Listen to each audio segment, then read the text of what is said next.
Assalamu alaikum warahmatullahi wabarakatuh. Bismillahirrahmanirrahim. Mpenzi mtazamaji wa kipindi chetu cha malezi kwa wakina baba wa familia, imepokelewa kutoka kwa Imam Ali ibn Abi Talib alayhi salam, rehma na amani ziwe juu yake. Qal, anasema jaa rajulun ila nabii sallallahu alayhi wa alihi wasallam, alikuja mtu, bwana mmoja kwa bwana mtume sallallahu alayhi wa alihi wasallam. Faqal, akasema bwana yule kumwambia bwana mtume, ya Rasulullah, ewe mjumbe wa Mwenyezi Mungu, indi dinarun, ninayo dinari moja hapa.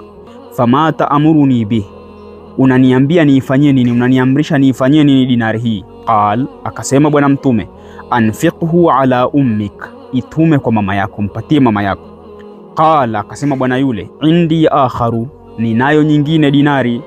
Fama taamuruni bihi, unaniamrisha nifanye nini? Qal, akasema bwana mtume, anfiqhu ala abik, itoe mtumie baba yako, mpatie baba yako. Qala indi akhar, ninayo nyingine bwana mtume.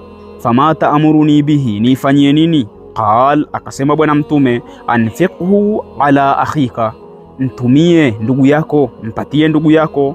Qal, akasema bwana yule baada ya kuitoa ile kwa ndugu yake, akasema indi akharu fama taamuruni bihi, ninayo tena dinari nyingine, niifanyie nini?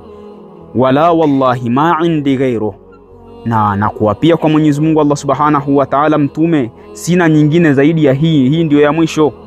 Qal, akasema bwana mtume sallallahu alayhi wa alihi wasallam, anfiqhu fi sabilillahi wa huwa adnaha ajra, hiyo ya mwisho hiyo basi sasa itoe katika njia ya Mwenyezi Mungu Allah subhanahu wa ta'ala, na hicho cha kutoa, kitendo hicho cha kutoa katika njia ya Mwenyezi Mungu Allah subhanahu wa ta'ala kinayo ujira mdogo kushinda ujira wa kumpatia ndugu yako, mama yako, baba yako.